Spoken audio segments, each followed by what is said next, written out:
Eyeballs நேயர்களுக்கு வணக்கம். நம்ம கடந்த பல எபிசோட்ஸா கிரகங்களே கோவில்களாய் அப்படின்ற தலைப்பின் கீழே நிறைய வீடியோக்களை பார்த்துட்டு வரோம். அந்த வரிசையில் இன்னைக்கு சென்னையில் இருக்கக்கூடிய ஒரு அதிசயமான கோவிலை பற்றி பார்ப்போம்.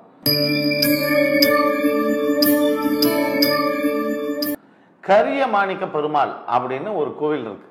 இந்த கோவில் சென்னையில் அயனாவரத்தில் இருக்கு. இந்த கோவிலில் என்ன விசேஷம்? இந்த கோவிலும் நான் ஏற்கனவே சொல்லிட்டு வர மாதிரி சென்னையில் இருக்கக்கூடிய பல நூறு வருடங்களுக்கு முன்னாடி உருவான கோவில். பக்கத்திலேயே பரசுராமருக்குன்னு ஒரு தனி கோயில் இருக்கு. அது சிவனுடைய கோயில், பரசுராமர் வழிபட்ட ஸ்தலம். ஆனால் இந்த கோயிலுக்கு வருவோம், கரிய மாணிக்க பெருமாள். இந்த கரிய அப்படின்றது நம்ம எல்லாரும் கருப்பு நிறத்தை கொண்ட அப்படின்ற ஒரு அர்த்தத்தில் எடுப்போம். அதை சனீஸ்வரராக எடுத்துக்கிறோம். ஆனால் கரிய அப்படின்னா அது யானையை குறிக்கக்கூடிய ஒரு சொல். யானையை குறிக்கக்கூடிய சொல்லா இருந்தால் அது எங்கேருந்து இங்கே கரிய மாணிக்க பெருமாளாக வருவார்.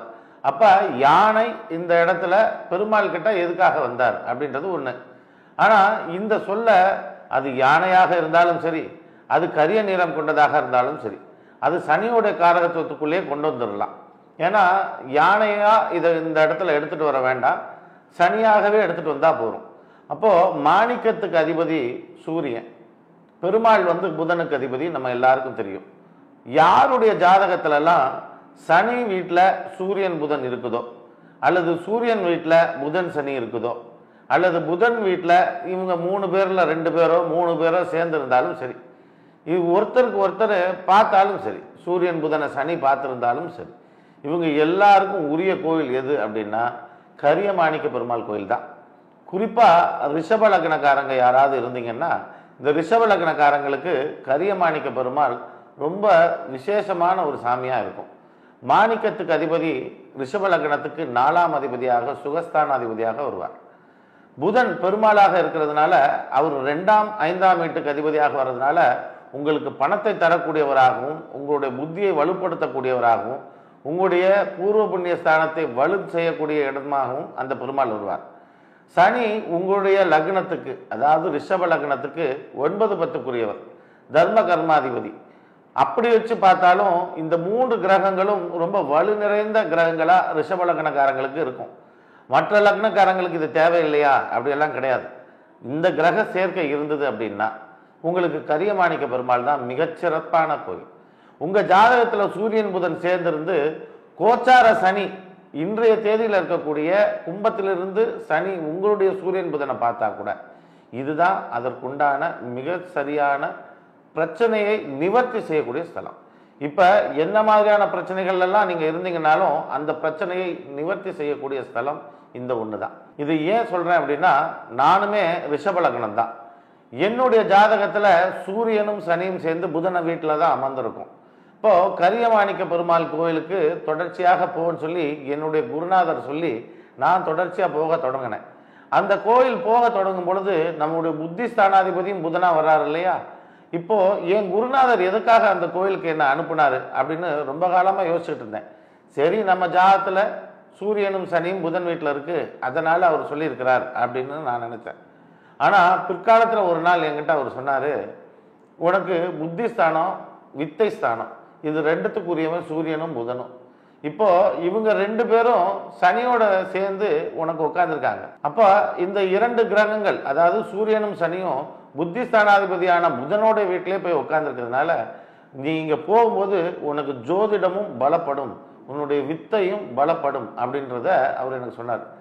ஒரே விஷயந்தான், ஒரே பாவம்தான், ஒரே கிரகம்தான். ஆனால் இதை எப்படி மாற்றி மாற்றி அப்ளை செய்யலாம் அப்படின்றத என் குருநாதர் இதன் மூலமாகவே எனக்கு உணர்த்தினார். இதுபோல் நிறைய விஷயங்கள் இருக்குது. இந்த கோயிலை கொண்டு, இதே கிரகங்களை கொண்டு யாராவது பிரச்சனைக்குரியவங்க வர்றாங்க அப்படின்னா அந்த பிரச்சனையை தீர்த்து வைக்கலாம் அப்படின்றது நானும் சில முடிவு எடுத்து ஒரு சில ஜாதகங்களுக்காக வெயிட் பண்ணிகிட்டு இருப்போம். இந்த ஜோதிடத்தை பொறுத்த வரைக்கும் நம்ம ஒரு விஷயத்துக்காக ஒரு சில ஜாதகங்களுக்காக இப்படி ஒரு ஜாதகம் நம்ம பார்க்கலே நினச்சோம்னா மறுநாளே அப்படிப்பட்ட ஜாதகம் உள்ளவங்க நம்மளை தேடி வருவாங்க.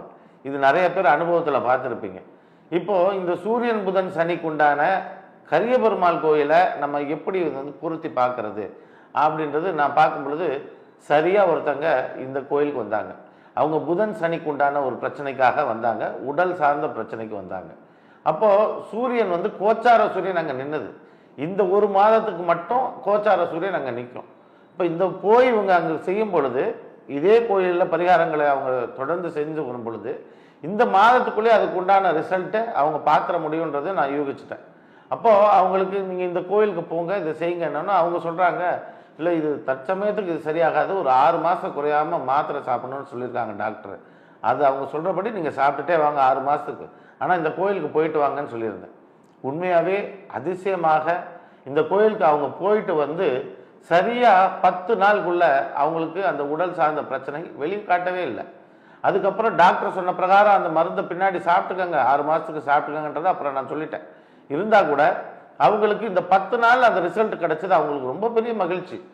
என்ன இப்படி ஒரு அதிசயமா, இப்படி ஒரு கோயில்களை கொண்டு, ஒரு கிரகங்களை கொண்டு நம்ம சொல்லக்கூடிய ஒரு பரிகாரம் இவ்வளவு வேகமா பலன் அளிக்குதுன்றதை பார்த்து நிறைய பேர் வியந்து போயிருக்கிறாங்க.